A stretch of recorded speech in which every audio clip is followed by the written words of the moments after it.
Adam is an experienced entrepreneur with a keen understanding of how to build products that people genuinely love.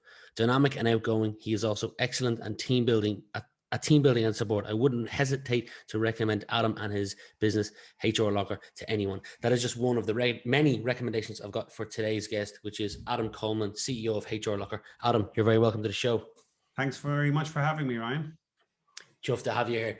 Typical fashion with this podcast, we go back to chapter 1 with the guest and work our way from there. So with you grew up in, if I've got this correct, I think you went to secondary school in Galway, but you grew up in Athlone? Yeah. Okay. What was your childhood like, early days? You can answer this from the perspective of Galway or Athlone or a combination of both. Any standout fond memories? Yeah, but at the back of my house in Athlone, there was this massive, there was a wood, an original hazelnut wood with the original Athlone road running through it, right? And I probably spent from the age of 5 till 12 hanging out of trees and kissing girls in ferns and doing all that sort of stuff that you're not supposed to do. So that's probably my fondest memory. That and duck shooting with my father would probably be the two that really stood out, you know? That's pretty cool, duck shooting. I've never done that before. So talk to me, sticking with early childhood days, who do you think, you've alluded to duck shooting with your father, but who do you think had the biggest impact on you when you were growing up? At a young age, I had a national school teacher called Jerry McHugh, who came from Tuam originally, actually. And I think it was probably his first or second job directly out of St. Pat's. And his way of teaching was unorthodox, but fun, right? And he was likely to jump up on a table and scream, but in a nice way, not in a bad way, you know, yeah. To get the enthusiasm. And he also basically, the national school I went to at the time, we were quite a sporty area, but there was nobody organizing school teams and stuff. So I ended up being his captain of the soccer team, which we got to the Connacht final in for community games, and then we actually got beaten by my original team, which was Redmore in Galway, which was in extra time. So that would have been quite exciting as well. Nice. I know you've touched on soccer. If I've got this correct, you're also a Southampton fan. Yeah, for my sins. Yeah. They're not too bad. They're done all right. I saw the joke. There was a screenshot at the top of the table, and they wanted to stop the count when that was Southampton were top. But a couple of other things I know about you from doing research. You've been to places like Portugal, Spain, Belgium, America, Greece. You're an avid surfer living in Lahinch. If international audience don't know, that's probably one of the best places to surf in Ireland. You're a golf fan, you own a dog, and as I've alluded to already, you're a Southampton fan. But what's one thing you're into or curious about that not a lot of people would know about you? Probably emotional intelligence, EQ. Okay. EQ, any books? Oh, how many would you like? EQ trumps IQ every day, right? You know, and there's loads and loads of studies to prove that. But the thing I'm probably most passionate about, which is involved in that, is the culture within organizations and open, transparent, meritocracy approach to managing a business, where basically anybody can be challenged at any one moment in time. Everybody has a believability score. No questions are stupid. And it's a badge of honor in HRLocker when somebody puts up their hand and says, I don't know what a tracker mortgage is. If you remember that horrible advert from a couple of years ago. Because most of us didn't know what it was, but everyone that had one realizes now it was a good thing to have. And you believe that EQ is one of the tools that you can arm people with, or educate or get people better on, so that brings down the walls so they aren't afraid to put their hand up and ask the questions. Exactly. So most people bring two people to work, one person who does the job and the other person who hides their vulnerabilities. We encourage to bring one person to work. So one person who does their job and the other person who tells you about their vulnerabilities, so they can be a better person, not just at work, but everywhere. I have this internal joke amongst my family, and I've, since I started the podcast, kind of let it out public, and it's And it's almost as if I tell the audiences my weaknesses so they can't call me out for it. And I have this thing that I can't, if a word's longer than 7 letters, I don't know what it means. Now, naturally, most words longer than 7 letters, I do. But is that kind of being vulnerable where if there's a word that you don't understand, just saying, hey, what does that mean? Instead of... Exactly. It could be anything. Like, for instance, I'm dyslexic, okay? Mm-hmm. Very openly dyslexic. Thank God for word check. Thank God for Grammarly, all that sort of stuff, right? But for years and years, I wasn't diagnosed as dyslexic, and it would have held me back. So, for instance, in my basic degree, I got a 2.2, right? And I worked hard for that 2.2. But it was a part of that initial degree that I got diagnosed with dyslexia, right? And then I realized that I'm way better at learning audibly than visually. Mm-hmm. As in, I'm better listening than reading, if you understand me. Yep. And you know, that has accelerated my learning through the use of, you know, audible books, all that sort of stuff, massively. In comparison to if I was, for instance, I would consume probably about a book a week, right? Wow. Which your average book on Audible is probably about 8 hours long. It's not that long, you know. And if I'm out running, if I'm out cycling, or if I'm in the car, Audible's always on, with interspersed with probably news talk in Ireland, basically, you know. Yeah. But I think if you understand how you learn, you can do an awful lot better in life. There's a great app called Blinkist, because you've mentioned Audible, Yeah. that kind of you're familiar with it. Just it condenses books down to kind of 15 minutes, and I've downloaded it. I've not yet tried it. I only downloaded it a couple of days ago. So yeah, I actually met the guys who founded it in the UK. Oh Jesus, 5 or 6 years ago, and it amazed me. It really amazed me. And at the you know, if you do want me to recommend the book around the whole open transparency, there's an absolutely amazing book called An Everyone Culture, written by a guy called Robert Keegan and Lisa Lascaux-Leahy, who are two organization psychologists from Harvard. And they sort of coined out the whole idea of a deliberate development organization. And that book, it takes in 2000 up to 2013, the neurologists were telling everybody that the human brain didn't evolve past the age of 32. And all the organization psychologists for decades were constantly questioning this, but the neurologists were always saying, you know, we know because the frontal cortex and the amygdala, does X, Y, and Z.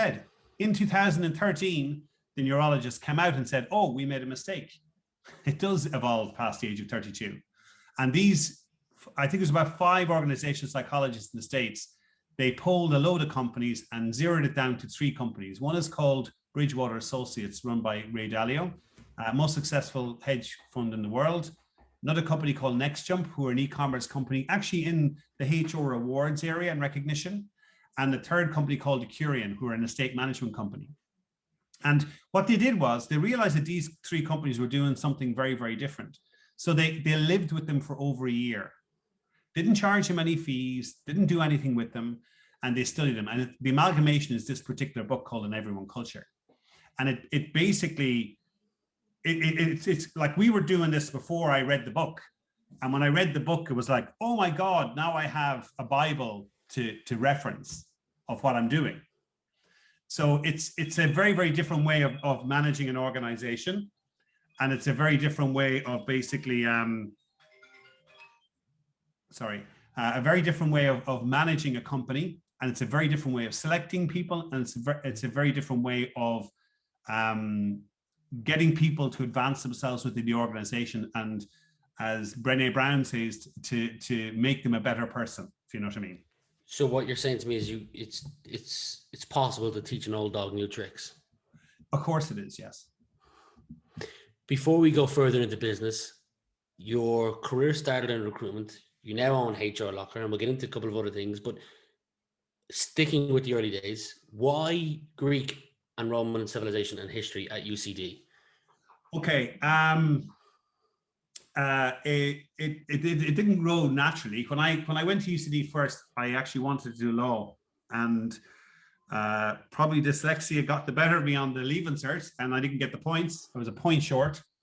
And I remember having a conversation with somebody at the time and saying, you know, what's the best thing to do? And my cousin at the time was in third year law, and he said, look, he says, if you really want to do law, he says, don't do a law degree. He says, do an arts degree, do something that you're interested in, and then you can do a postgrad, an LLB, and then you can sit the Blackhall Place exams and become a solicitor. He says, it's by far the best way to do it, blah, blah, blah, blah, blah. And I started off doing, in first year in UCD, I started off, okay, what subjects do I like? I loved history. I loved English. And I sort of adapted to this new subject called psychology, right? And I started in first year, and I started with those three. And when Professor Nolan in psychology started talking about an alcoholic mouse around the end of November, I thought, oh, here, Jesus, this is not for me, right? And so I geared away from psychology. And at the time, I was looking for what they call an easy third subject, because you drop one and when you're going into second year. So I started Greek and Roman civilization, which was a combination of history and philosophy and architecture and all sorts of stuff. And I'll be honest with you, within 2 to 3 months, I realized that the Greek philosophy was more helpful to me because I was beginning to learn how to think better. And so I dropped English and continued on with classics, basically, and specifically philosophy, Greek philosophy. When you got out into the working world, then you started your career, I believe it was over in London, in recruitment. After that, you might have had another couple of gigs, but you eventually joined Esat Digifone as the 6th employee. That company was Ireland's first unicorn. If you've read your LinkedIn, that's where I learned it. It grew. You were at number 6. It grew to 800 people in 3 years. What was that like, joining a company that grew so fast? Any lessons learned or key takeaways? Oh, I'd say it's basically painted a picture of how I wanted the rest of my career to go. There was no such thing. Digifone was an incredible operation. Culture was very, very important to it. And what we did initially when we started, myself and the HR director, a guy called John Hennessy, we started to look at behavioral-based interviewing, behavioral-based management, all that sort of stuff. So we started off the business, and we devised basically 3, you would call them competencies, that we hired against, rewarded against, everything. And they were very simple: teamwork, adaptability, and customer focus.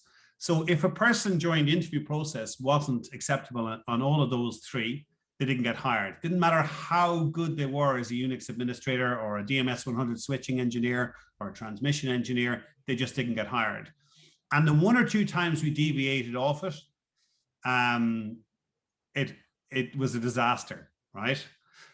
We then took those 3 behaviors or competencies, and then we brought them into performance management. And then we trained all of the managers how to hire and how to manage appropriately, because we physically couldn't do it all ourselves. And I think there was no such thing as can't happen. Everything would happen. If there was 10 things to do, we'd attempt 8 of them, and 7 of them would work. It was just it was a very, very special time, and it was great because we were competing with one incumbent at the time, which was Aircom, or Aircell, I suppose, as it was, and we took 43% of the market within 3 years. Wow. So like ESAT Telecom and Digifone and whatever was eventually sold in 1999 to BT for over $1 billion. You know. It was phenomenal stuff, absolutely phenomenal stuff.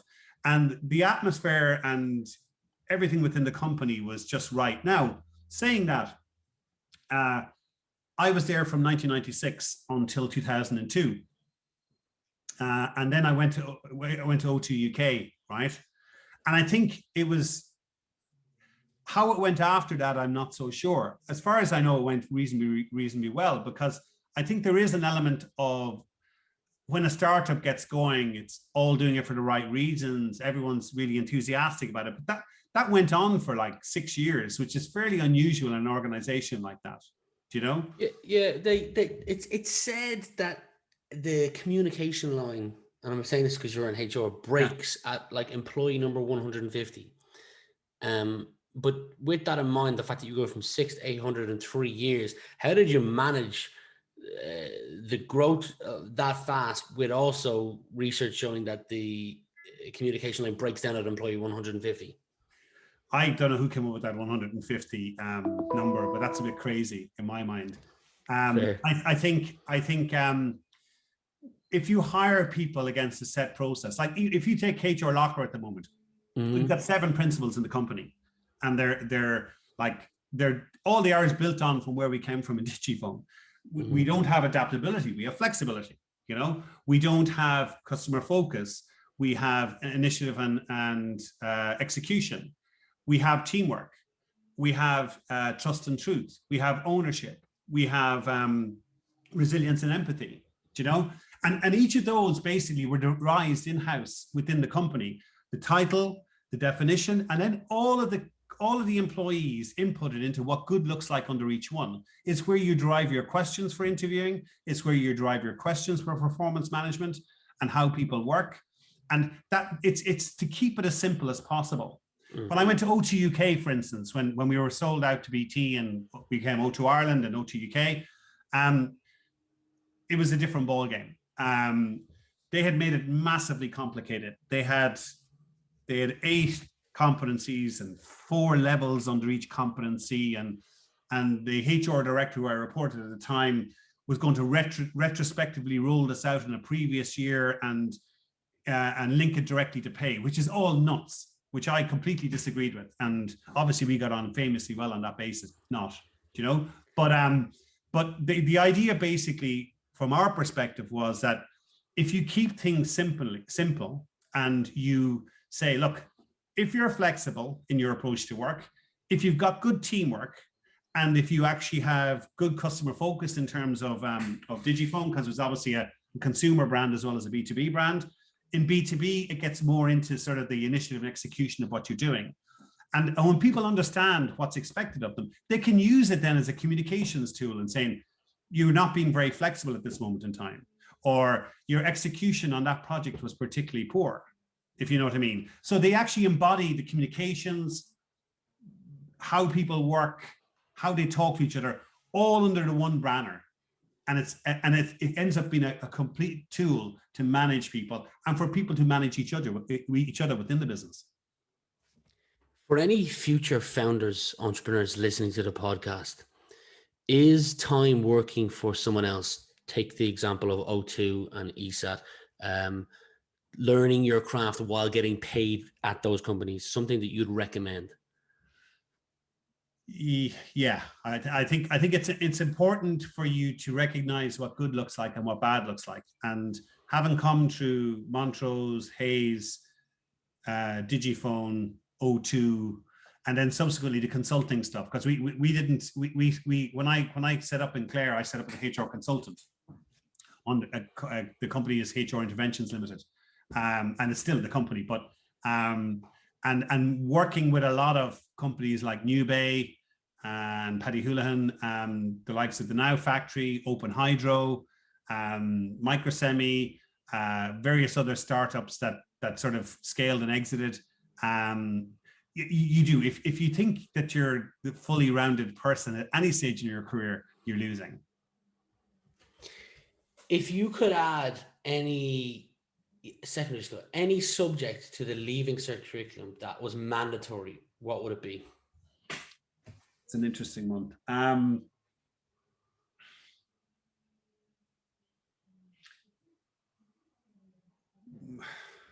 It's a very, very interesting one. And I had an answer for this, and I can't remember. It's actually going out of my head. I can jump to another question, and we'll come back to it in a minute or two. No, I would definitely. Can I put something on the curriculum rather than a subject? Yeah, sure. Okay. There's a book at the moment that was released probably about 5 or 6 years ago called The Entrepreneur Revolution. And it was written by a guy called Daniel Priestley, who's a multi-millionaire, right? And I think every TY student should be made read it. And they would enjoy it, actually, most of them. And what it does basically, it's not about being an entrepreneur. It's about being having an entrepreneur mindset to life. Mm. My kids, I made my kids read it. And I think the other part that should be done is that they should also do psychometric evaluation with young people. And the purpose of that is for them to understand the communication style and preferences, and also to understand the communication style and preferences of others, so that they can actually get the best of the relationships, you know? And so I think if the subject I'd be looking at would be a combination of psychology and philosophy and readiness for the world, if you want to call it that. I couldn't really put it in, you know, when you talk about a particular subject, it's very hard because you're being hemmed in by the content of that subject, you know? Yeah, but personality styles and communication styles is a great choice. Well, particularly when you think about the raging hormones that are going on at the age of 16 and 17, and having a daughter who's 22 and a son who's 20, I've been through that story, you know? Yeah, well, it's at least another decade and a half away from me, so I'm putting that to the side for the moment. In your industry, is there a commonly held belief that you passionately disagree with? In my industry, is there commonly held?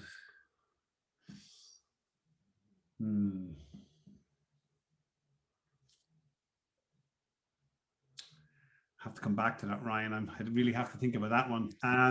There's so many of them that I would disagree with. That's the problem.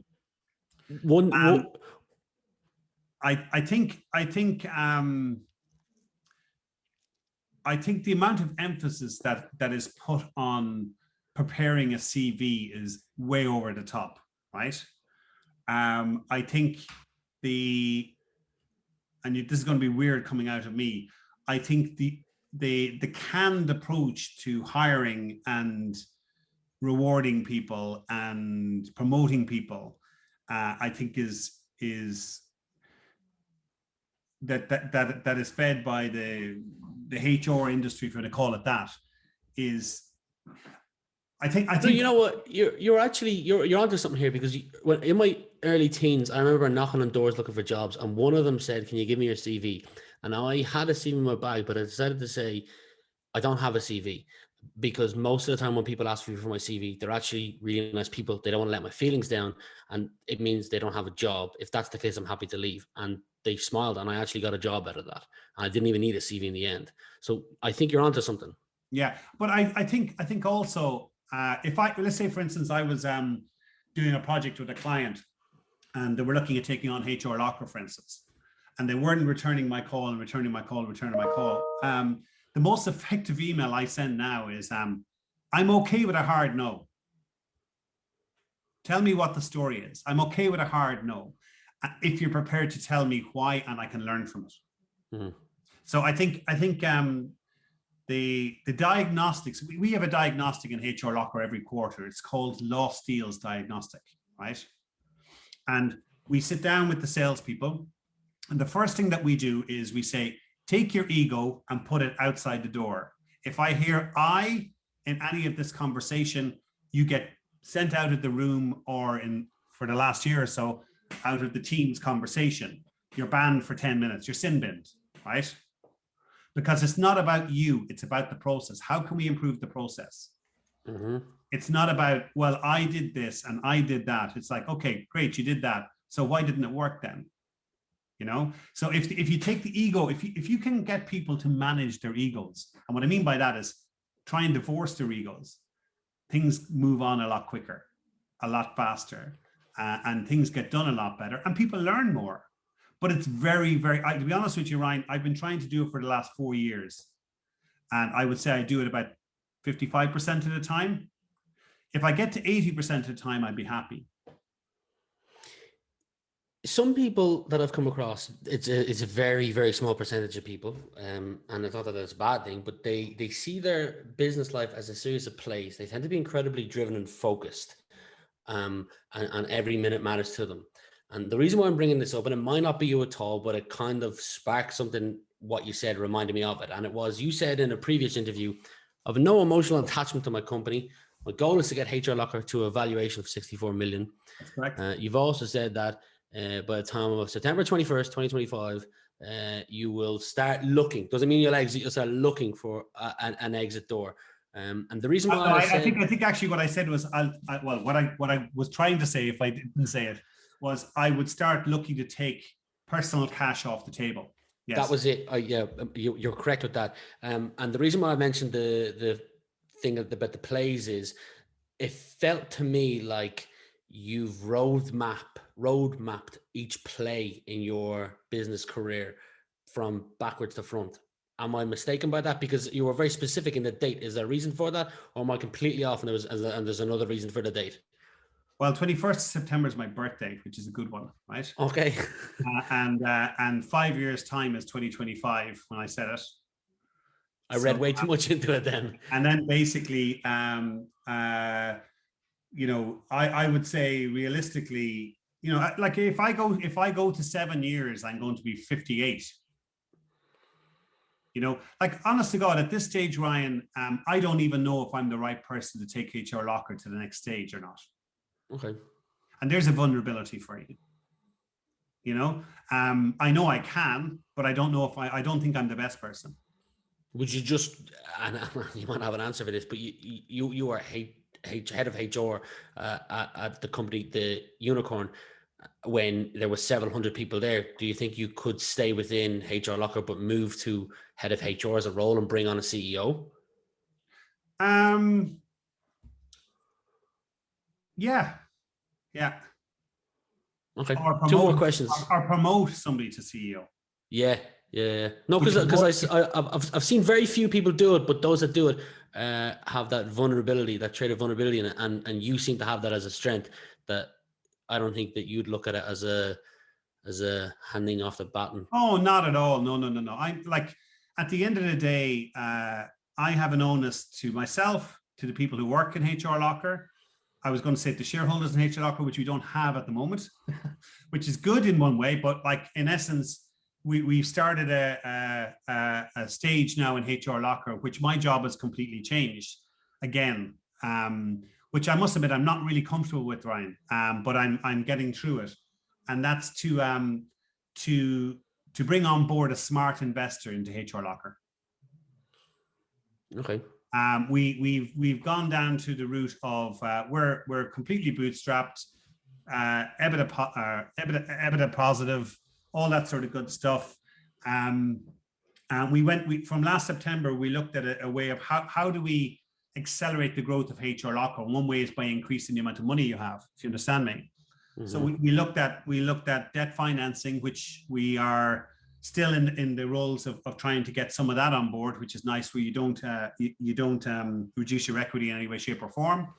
I have subsequently given 5% of the company to our head of marketing, Cristal, and I've given 5% of the company to our CTO, Mike, right? And there's a further 10% being held for employees. And we're going through that piece at the present. So we've got a completely clean cap table, right? Which is nice for an investor perspective. But in the past, we would have looked at throwing out a net, right? And trying to troll through investors and angels and all that sort of stuff. But as of 2 weeks ago, we have decided basically we're going to go spear fishing rather than net fishing.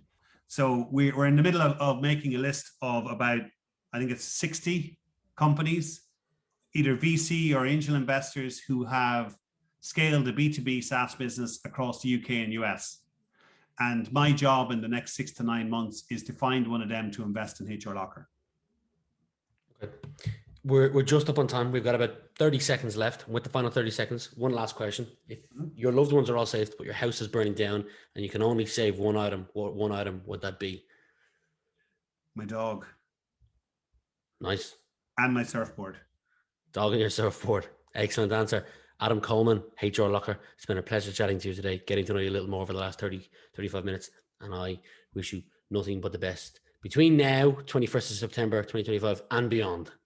Thanks very much, Ryan. I appreciate it. Thank you.